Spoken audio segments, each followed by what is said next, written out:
রাজধানীতে যানবাহনের হর্নের অতিরিক্ত ব্যবহার নিয়ন্ত্রণে আইন শৃঙ্খলা বাহিনীকে কঠোর হওয়ার নির্দেশ দিয়েছেন প্রধানমন্ত্রী তারেক রহমান। শনিবার প্রধানমন্ত্রী কার্যালয়ে পরিবেশ দূষণ বিষয়ক এক বৈঠকে তিনি আরও নির্দেশ দেন দ্রুত রাজধানীর আরও অন্তত 50টি পয়েন্টে অটোমেটিক ট্রাফিক লাইট সিস্টেম চালুর। সভায় যানবাহনের হর্নের অতিরিক্ত ব্যবহার নিয়ন্ত্রণে কৃত্রিম বুদ্ধিমত্তার ব্যবহার নিয়ে আলোচনা হয়।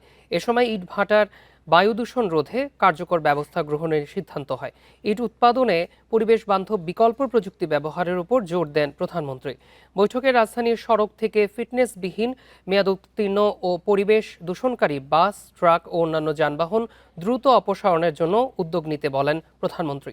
সভায় উপস্থিত ছিলেন পরিবেশ মন্ত্রী, পানি সম্পদ প্রতিমন্ত্রী, ঢাকার 2 সিটি কর্পোরেশনের প্রশাসক, ডিএমপি কমিশনার সহ প্রশাসনের শীর্ষ কর্মকর্তারা।